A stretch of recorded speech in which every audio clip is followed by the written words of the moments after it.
Hello, praise the Lord, God bless you all. परमेश्वर आप सबको बहुत आशीष दे।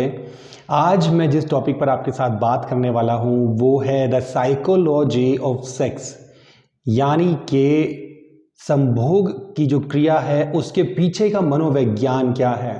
और ये टॉपिक इसलिए बताना ज़रूरी है, आप लोगों के साथ शेयर करना इसलिए ज़रूरी है क्योंकि बहुत से लोगों के मेरे पास मैसेजेस आए और जिनका ये क्वेरी थी, जिनकी ये शंका थी कि वो नहीं चाहते फिर भी उनके दिमाग में गलत विचार आते हैं।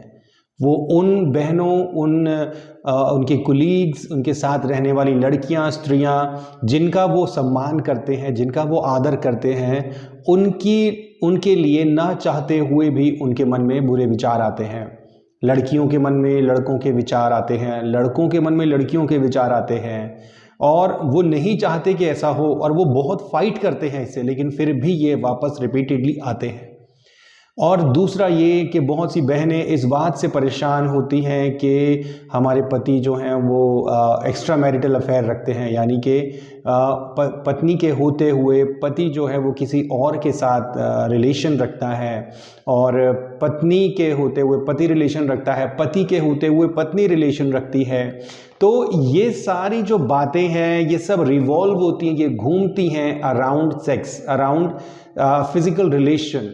ठीक है, तो लोग जूझते रहते हैं इस बात से कि ऐसा क्यों है, ऐसा क्यों है। क्योंकि जो शादीशुदा है ऑब्वियसली वो अपने लाइफ पार्टनर के साथ वो इंडल्ज होते हैं फिजिकल रिलेशन में, लेकिन फिर भी एक्स्ट्रा मैरिटल अफेयर्स क्यों होते हैं। ठीक है, और क्यों लोग किसी का जिसके साथ सम्मान करते हैं, जिसकी इज्जत करते हैं, उनकी लड़कियां जो उनकी दोस्त होती हैं, उनके अच्छे मित्र होते हैं, लेकिन किसी ना किसी पॉइंट ऑफ टाइम पर वो क्या होता है कि उनके मन में उसके लिए, जिसका वो सम्मान करते हैं, उसके लिए बुरे विचार आने लग जाते हैं। तो इन सब के पीछे का आपको भेद जानने के लिए और इनसे फाइट करने के लिए आपको जरूरी है जानना द साइकोलॉजी ऑफ सेक्स। और ये टॉपिक शुरू करने से पहले, इसके बारे में बात करने से पहले, मैं आपसे रिक्वेस्ट करूंगा कि अगर आप इस चैनल के वीडियोस के द्वारा अगर आप आशीषित होते हैं, ब्लेस होते हैं, तो आप ज़रूर इसमें हमारी इस जो परमेश्वर ने मिनिस्ट्री दी है, इवेंजलिज्म मिनिस्ट्री, इस पर आप ज़रूर हमें अपने भेंट और टाइट्स आप ज़रूर हमें भेज सकते हैं, ताकि हम मिनिस्ट्री के जो काम हैं वो सब सुचारू रूप से करते रहें, जिसकी सारी डिटेल आपको डिस्क्रिप्शन में मिल जाएगी। और चैनल को ज़रूर सब्सक्राइब कर लीजिए और लाइक, शेयर और कमेंट्स ज़रूर कीजिएगा। इससे हमें पता चलता है कि आप क्या रिस्पॉन्स है, आपका क्या रिमार्क्स हैं किसी मैसेज के बारे में।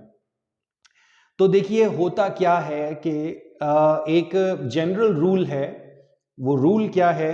ऑपोजिट सेक्स अट्रैक्ट्स, यानी कि विपरीत जो सेक्स है वो अट्रैक्ट करता है एक दूसरे को। लड़कियां लड़कों को आकर्षित करती हैं, लड़के लड़कियों को आकर्षित करते हैं। और ऐसा क्यों? ऐसा इसलिए क्योंकि परमेश्वर ने ऐसा बनाया है। परमेश्वर ने हमारी बॉडी को इस तरीके से डिजाइन किया है कि हमारा शरीर थोड़े समय के अंतराल में हमारे शरीर में ऐसे हार्मोन्स रिलीज होते हैं, ऐसे केमिकल रिलीज होते हैं जो हमारे शरीर को अग्रसर करते हैं और प्रेरित करते हैं, इंस्पायर करते हैं to have physical relation with someone, किसी के साथ शारीरिक संबंध बनाने के लिए। क्योंकि उत्पत्ति की पुस्तक में जब हम पढ़ते हैं, परमेश्वर ने क्या कहा आदम और हवा को कि फूलो फलो और पृथ्वी में भर जाओ। तो परमेश्वर ने ऐसा क्यों बोला कि फूलो फलो और पृथ्वी में भर जाओ? इसका इस वाक्य का मतलब ये था, परमेश्वर का कहने का जो तात्पर्य ये था कि have physical relation with each other and multiply, यानी कि आप जो संभोग की प्रक्रिया है, प्रजनन प्रक्रिया है, उसके द्वारा आप संतान उत्पत्ति कीजिए, और संतान उत्पत्ति कीजिए इतनी मात्रा में कि पूरी पृथ्वी में तुम भर जाओ। ठीक है, और ये जो है परमेश्वर की ओर से किया गया एक प्रोविजन, एक प्रावधान है जो सिर्फ इंसानों के लिए नहीं बल्कि सभी जीवों के लिए है ना। आप देखेंगे कि यही प्रक्रिया, प्रजनन प्रक्रिया, इस पृथ्वी पर जितने भी जीव हैं वो सब ये प्रजनन प्रक्रिया के द्वारा अपनी आबादी को बढ़ाते हैं, है ना। चाहे वो मछलियां हो, चाहे वो गाय, बैल, बिच्छू, सांप, कोई भी हो, इन सब को एक काम परमेश्वर ने जो करने के लिए दिया है, जो कॉमन है, वो है मल्टीप्लाई, अपनी संख्या को बढ़ाना। और ये बरकरार रखने के लिए, बनाए रखने के लिए परमेश्वर ने हमारे शरीर को ऐसे डिजाइन किया है कि हमारे शरीर जो है वो खुद ब खुद ही सेक्स की तरफ, संभोग प्रक्रिया, प्रजनन प्रक्रिया की तरफ जो है वो अग्रसर हो। ठीक है, तो होता क्या है कि जब आप किसी स्त्री को, जब पुरुष किसी स्त्री को देखता है तो नेचुरली उसके अंदर ये जो हॉर्मोन्स है ये रिलीज होते हैं। ठीक है, ये हॉर्मोन्स रिलीज होते हैं क्योंकि ये अट्रैक्शन का जो लॉ है ये परमेश्वर की ओर से बनाया गया है। इस अट्रैक्शन के लॉ को, ऑपोजिट सेक्स अट्रैक्ट्स, ये जो लॉ है, ये जो प्रावधान है, प्रोविजन है, ये परमेश्वर की ओर से किया गया ताकि स्त्री और पुरुष मिलकर एक काम को हमेशा करते रहें, कभी भी इस काम को करने से पीछे ना हटें। वो काम है संतान की उत्पत्ति और पृथ्वी पर मनुष्यों की जनसंख्या को बढ़ाना। और ऐसा इसलिए क्योंकि परमेश्वर चाहते हैं कि उनसे प्रेम करने वाले उनके बच्चों की जो संख्या है, तादाद है, वो बहुत ज्यादा हो। ठीक है, तो ये परमेश्वर की ओर से किया गया। अब होता क्या है कि ये जो प्रोविजन था, ये प्रोविजन पेनलेस प्रोसेस था जब परमेश्वर ने आदम और हव्वा को बनाया था। यानी कि हव्वा जो है वो कितनी भी संतान उत्पत्ति कर सकती थी, उनकी आयु निर्धारित नहीं थी, वो मरने के लिए नहीं बल्कि हमेशा जीने के लिए बनाए गए थे। और उसकी बच्चे को जन्म देने की जो प्रक्रिया है वो पेनलेस थी, उसमें पेन नहीं था। अगर आप उत्पत्ति की किताब पढ़ेंगे वहां पर आपको पता चलेगा कि पेन जो है वो तब होनी शुरू हुई। पेन एक श्राप है, बच्चे को जन्म देने की जो प्रक्रिया है उसमें जो दर्द है वो एक श्राप के तौर पर परमेश्वर की ओर से आदम और हव्वा के द्वारा की गई गलती की सजा है। अदरवाइज हव्वा के जो स्त्री है उसमें बच्चे को जन्म देने की प्रक्रिया में पेन नहीं था। तो अब होता क्या है कि जो नेचुरल प्रक्रिया है अट्रैक्ट करने की, ऑपोजिट सेक्स को अट्रैक्ट करने की, इसमें इंटरफेयर करता है शैतान। वो इंटरफेयर कैसे करता है कि जब आप किसी स्त्री को देखते हैं तो नेचुरली आपके अंदर से उसके लिए अट्रैक्शन और लव और कंपैशन जो है आपके हृदय से निकलता है। ठीक है, और इसमें कुछ बुराई नहीं है। लेकिन इसमें शैतान क्या काम करता है, शैतान इसमें ऐड कर देता है लस्ट। ठीक है, वासना को इसमें ऐड कर देता है। अगर आप किसी स्त्री से प्रेम रखते हैं, आपके दिल में उसके लिए कंपैशन है, तो उसमें कोई बुराई नहीं है। बहुत से लोगों को मैंने देखा है, वो कहते हैं कि जब हम किसी के बारे में बात करते हैं, किसी स्त्री के बारे में, किसी बहन के बारे में, किसी लड़की के बारे में सोचते हैं तो हमें बुरे ख्याल आते हैं। हम नहीं चाहते कि बुरे ख्याल आए, लेकिन आते हैं। ठीक है, मैं उनका बहुत आदर करता हूं, मैं उनकी बहुत रिस्पेक्ट करता हूं, लेकिन फिर भी मुझे उनके बारे में बुरे ख्याल आते हैं। मैं चाहता हूं कि उनसे प्रेम रखूं, पवित्र प्रेम रखूं, लेकिन मुझे बुरे ख्याल आते हैं। ऐसा इसलिए क्योंकि आपके अंदर से नेचुरली उनके लिए प्रेम तो निकल रहा है, लेकिन शैतान जो है, शत्रु जो है, वो इस प्रेम में, पवित्र प्रेम में आपके मन में गंदे विचार डालता है। ठीक है, आपको इन्फ्लुएंस करता है कि आपके मन में बुरे विचार आए उस लेडी के लिए, उस बहन के लिए, या भाई बहनों के मन में विचार डालता है भाइयों के लिए। ठीक है, तो अब से क्या क्या क्या करना है आपने कि जब भी आपके मन में इस तरह के विचार आते हैं, बुरे विचार, तो इससे फाइट करने का बहुत आसान तरीका है कि आपने प्रेम को अलग करना है लस्ट से। ठीक है, प्यार को अलग करना है वासना से। देखिए, प्रेम जो है वो, लव जो है वो दो प्रकार के हैं आपके केस में, समझ लीजिए। एक तो है इरोज लव, ठीक है, और एक है अगापे लव। अगापे लव वो है जो प्रभु यीशु मसीह ने हमारे साथ किया। ठीक है, हमसे अगापे लव होता है सेल्फलेस लव, ऐसा प्रेम जो हमेशा उमड़ता रहता है, जलधारा की तरह उमड़ता रहता है। चाहे वो स्त्री हो, चाहे वो पुरुष हो, चाहे वो बुजुर्ग हो, चाहे वो बच्चे हो, सबके लिए जलधारा की तरह उमड़ता रहता है और इसको रोकना भी नहीं चाहिए। और इरोज जो लव है, इरोज लव जो है, इरोटिक लव जिसको कह सकते हैं, वो उमड़ता है सिर्फ उस लाइफ पार्टनर के लिए, सिर्फ उस स्त्री, सिर्फ उस पुरुष के लिए जिसको आपके साथ बांधा गया है विवाह के द्वारा और कसमे वादों के द्वारा, जिसको आपने अपने साथ बांधा है। इरोज लव सिर्फ उनके लिए है। ठीक है, क्योंकि होता क्या है कि जब आप किसी के साथ शारीरिक संबंध बनाते हैं तो आप अपना शरीर को उनके हवाले कर देते हैं।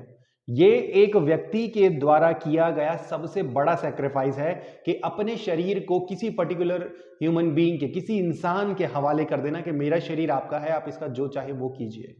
ठीक है, और ये सैक्रिफाइस देने के लिए बहुत बड़ी मात्रा में फेथ और उसके प्रति समर्पण चाहिए।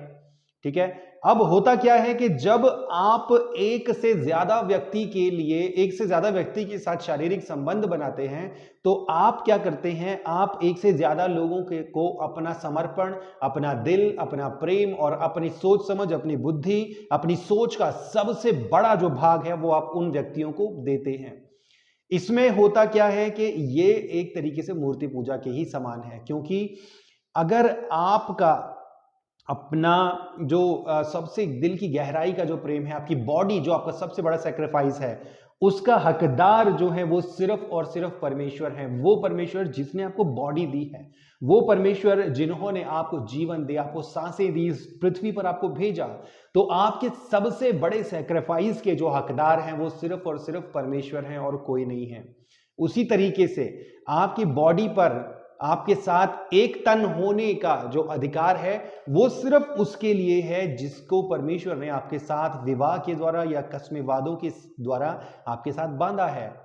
ठीक है, तो अगर आप एक से ज्यादा के साथ संबंध रखते हैं तो ऐसा ही है कि जैसे आपने, परमेश्वर ने आपको जीवन दिया और आपने परमेश्वर को समर्पण दिया, लेकिन साथ ही साथ आपने ये बोला कि मैं परमेश्वर को तो समर्पण दे रहा हूं, दे रही हूं, साथ ही साथ मैं मूर्तियों को भी समर्पण दे रहा हूं। वो मूर्तियां जिन्होंने कुछ किया ही नहीं, आप उनको क्रेडिट दे रहे हो उन मूर्तियों को कि जिन्होंने ना तो आपको जीवन दिया, ना तो आपको सांसें दी, ना आपको संभाले रखा, ना आपको खुशियां दी, कुछ नहीं दिया, लेकिन क्रेडिट आप उनको दे रहे हो। ऐसा ही होता है जब आप एक से ज्यादा व्यक्तियों के साथ शारीरिक संबंध रखते हो। होशे की पुस्तक में इसके बारे में बताया गया है, द स्पिरिट ऑफ उसकी वैश्यावृत्ति की आत्मा, इसको इंग्लिश में क्या बोलते हैं, वैश्यावृत्ति की जो आत्मा है वो लोगों के ऊपर जब हावी होती है तो एक से ज्यादा व्यक्तियों के साथ शारीरिक संबंध बनाना जो है उनकी इच्छा होती है और उनको इसमें कोई प्रॉब्लम नजर नहीं आती, वो आराम से इस काम को करते हैं, क्योंकि वैश्यावृत्ति की आत्मा ने उन्हें बहकाया होता है, वो आत्मा उनके अंदर समाई होती है। और ये परमेश्वर की दृष्टि और नजर में बहुत बड़ा अपराध है जो परमेश्वर के सीधे क्रोध का सामना करता है। ठीक है, यानी कि आप इसको ऐसे समझ लीजिए कि आप अपने ही शरीर के विरुद्ध में अपराध करते हैं, अपने ही शरीर के विरुद्ध में। ठीक है, वो शरीर जो आपका नहीं है, वो शरीर जो परमेश्वर की ओर से आपको मिला है, उसी के विरुद्ध में आप अपराध करते हैं और इसकी सजा बहुत भयानक है, बहुत भयानक है इसकी सजा। तो अगर आप इस काम में लिप्त हैं तो मैं आपसे रिक्वेस्ट करता हूं कि आज ही आप तौबा पश्चाताप करें, घुटनों पे आकर रो रो कर परमेश्वर के सामने पश्चाताप करें और प्रण ले के आज से मैं ये काम कभी नहीं करूंगा, मैं कभी नहीं करूंगी। जिसके साथ परमेश्वर ने मुझे बांधा है मैं उसी के साथ आजीवन वफादार रहूंगा, वफादार रहूंगी। तो इस काम को आज आप परमेश्वर के सामने कीजिए। तो जब आपके दिमाग में ऐसे ख्याल आते हैं ना, तो आप अपने आप को कोसना, अपने आप को सजा नहीं देना अपने, क्योंकि वो आप नहीं कर रहे हैं। आपके मन से तो नेचुरली प्रेम और सद्भावना और जो कंपैशन है, जो नम्रता, दीनता, दया, वो निकल रही है ऑपोजिट सेक्स के लिए, यानी कि पुरुषों में स्त्री के लिए, स्त्रियों में पुरुष के लिए, और उसमें कुछ बुराई नहीं है। बुराई तब है, प्रॉब्लम तब है जब शैतान इसमें लस्ट को मिलाता है। ठीक है, एक काम वासना को मिलाता है, ऐसी काम वासना जो ये आपको प्रेरित करती है कि आप उसके साथ शारीरिक संबंध बनाएं। तो जब भी ऐसा होता है आपने तुरंत ये समझ जाना है कि मुझे इरोज लव से अगापे लव को अलग करना है। क्योंकि आपके दिमाग में अगर ऐसे विचार आ रहे हैं ना, बिल्कुल परेशान नहीं होना, तुरंत समझ जाओ कि ये शैतान आपको इन्फ्लुएंस कर रहा है। आप इसको ऐसे विजुअलाइज कर सकते हो कि आप जब किसी स्त्री को, किसी बहन को देख रहे हो, उससे बात कर रहे हो, तो आप तो नॉर्मल बात कर रहे हो, आप नम्रता से, प्रेम से, कि परमेश्वर आपको बहुत आशीष दे, मैं आपसे बहुत प्रेम रखता हूं प्रभु में, क्योंकि परमेश्वर ने हमें प्रेम करना सिखाया है, इसलिए मैं आपसे प्रेम रखता हूं। जब आप किसी बहन से ये बात बोलोगे, तुरंत शैतान आपके दिमाग में बातें डालना शुरू करेगा कि प्रेम रखता है, अच्छा ये तो प्रेम रखता है, अब तो इसके साथ शारीरिक संबंध बनाएगा, अब तो इसके साथ सेक्स करेगा, ये बातें आपके दिमाग में डालता है। ठीक है, तो आपने क्या करना है ऐसी परिस्थिति में, उसी वक्त शैतान को डांटना है कि गंदे शैतान, अपनी गंदगी उठा और मेरे दिमाग से दूर हो जा, क्योंकि वो प्रभु में मेरी बहन है और मैं उससे जो प्रेम रखता हूं वो पवित्र प्रेम है जो प्रभु यीशु मसीह ने मुझसे, मेरी बहन से, मेरी मम्मी से, मेरी दादी से, सारे परिवार से, मेरे दादा से, सारी दुनिया से रखा। ठीक है, आपको वो प्रेम अपने अंदर लेकर आना है जो प्रभु यीशु मसीह करते हैं। ठीक है, प्रभु यीशु मसीह ने अपनी 30 साल की उम्र में अपनी सेवा कार्य को स्टार्ट किया था, और प्रभु यीशु मसीह के साथ स्त्रियां भी थी, बहनें भी थी, एक नहीं बहुत सारी, और प्रभु यीशु मसीह इक्वली उन सब से प्रेम करते थे, किसी से ज्यादा नहीं, किसी से कम नहीं। वैश्याएं भी प्रभु यीशु मसीह के सामने आती थी और प्रभु यीशु मसीह उनसे भी प्रेम रखते थे, उनको माफ करते थे। जब तक आप किसी से प्रेम नहीं रखेंगे ना, तब तक आपको उनके लिए आपके दिल में कंपैशन नहीं आएगा, दया नहीं आएगी, नम्रता, दीनता नहीं आएगी। प्रेम रखना जरूरी है। वचन कहता है कि जब हम प्रेम रखते हैं तभी हम परमेश्वर की संतान कहलाते हैं। परमेश्वर प्रेम ही तो है। अगर हम प्रेम रखते हैं तो वास्तव में हम परमेश्वर में बने रहते हैं। बस बात यह है कि हमें प्रेम को, अगापे प्रेम को इरोटिक प्रेम से अलग करना है। ठीक है, और जब कभी भी शैतान आपके दिमाग में इंटरफेयर करता है, आपको ये बताने की, अग्रसर करने की कोशिश करता है, आपके दिमाग में बुरे विचार डालता है, बुरे सपने जब रात को आपको आते हैं, किसी पर्टिकुलर, बहुत से लोगों के मुझे कॉल आते, बहनों के कॉल आते हैं कि उनको ऐसे सपने आते हैं कि वो अपने भाइयों के साथ रिलेशन बना रही हैं, बहुत से लोग ऐसे कहते हैं अपने पिता के साथ रिलेशन बना रही हैं। तो आपको बिल्कुल परेशान होने की जरूरत नहीं है, अपने आप को दुख देने की जरूरत नहीं है, अपने आप को तुच्छ समझने की, हीन समझने की जरूरत नहीं है। ठीक है, क्योंकि ये आप नहीं हो जो ये बातें सोच रहे हो, ये शैतान आपके दिल में डाल रहा है। ठीक है, तो जब भी आपके दिमाग में ऐसे ख्याल आते हैं, ऐसे सपने आते हैं, ऐसे विचार आते हैं, आपको तुरंत, जब भी आप सुबह उठते हो या जब भी तुरंत विचार आए, तुरंत शैतान को बोलना है, गंदे शैतान, अपनी ये गंदगी उठा और दूर हो जा मेरे दिमाग से। प्रभु यीशु मसीह के नाम से मैं तुझे कमांड करता हूं, मैं तुझे कमांड करती हूं, दूर हो जा। ठीक है, परमेश्वर ने मुझे प्रेम मेरे अंदर डाला है और वही प्रेम मैं सबके अंदर रखती हूं, और तू नफरत का हकदार है, तू सजा का हकदार है, मेरे पैरों के नीचे है गंदे शैतान। हर रोज तू मुझसे हारेगा, हर घड़ी मैं तुझे हराऊंगा, मैं तुझे हराऊंगी। जब भी कभी तू मेरे खिलाफ गंदगी मेरे दिमाग में डालने की कोशिश करेगा, उसी वक्त मैं तुझे मेरे पैरों के नीचे दबाऊंगी। इस तरीके से पूरे कॉन्फिडेंस और विश्वास के साथ आपको उस शैतान को डांटना है, अपने आप को सजा नहीं देनी, अपने आप को दोषी नहीं समझना, क्योंकि दोषी आप नहीं हो, दोषी वो शैतान है। आपके अंदर से प्रेम जो निकल रहा है वो 100% नेचुरल है। ठीक है, तो जो इसका नतीजा ये, सारांश ये कि जो शारीरिक संबंध है, जो अगर आपको शारीरिक संबंध बनाने की अर्ज उठती है तो वो नेचुरल है, उसमें कोई प्रॉब्लम नहीं है। ठीक है, बहुत से लोग क्या करते हैं कि वो इसको समझ नहीं पाते। अब पत्नियां कहती हैं कि मेरे हस्बैंड जो है वो मेरे होते हुए किसी और के साथ रिलेशन रखते हैं।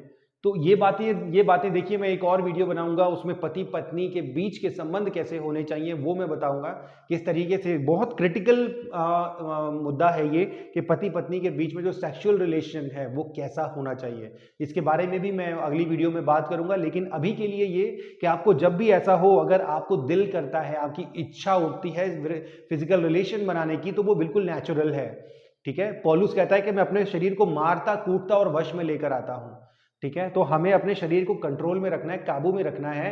और बार बार जब आपको रिपीटेडली जब आपको अर्ज उठती है to have physical relation with someone, तो वो बिल्कुल नॉर्मल है, उसमें कोई अचंभे की बात नहीं है। आपको अपने मन को पवित्र रखना है और सही समय का इंतजार करना है कि परमेश्वर ने एक सही समय निर्धारित किया है जब मैं जो है वो फिजिकल रिलेशन, सेक्स या संभोग उसके साथ, उस व्यक्ति के साथ करूंगा या करूंगी जिसको परमेश्वर ने मेरे साथ बांधा है। ठीक है, तो ये बिल्कुल भी पाप नहीं है, इसमें कोई बुराई नहीं है, बिल्कुल नेचुरल प्रक्रिया है। परमेश्वर ने प्रावधान रखा है हमें ये करने का।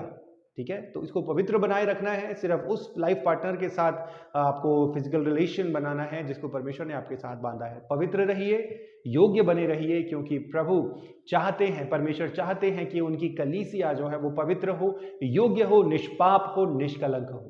ऐसे ही बने रहिए। परमेश्वर आप सबको बहुत आशीष दें। God bless you. जय मसीह की। Praise the Lord.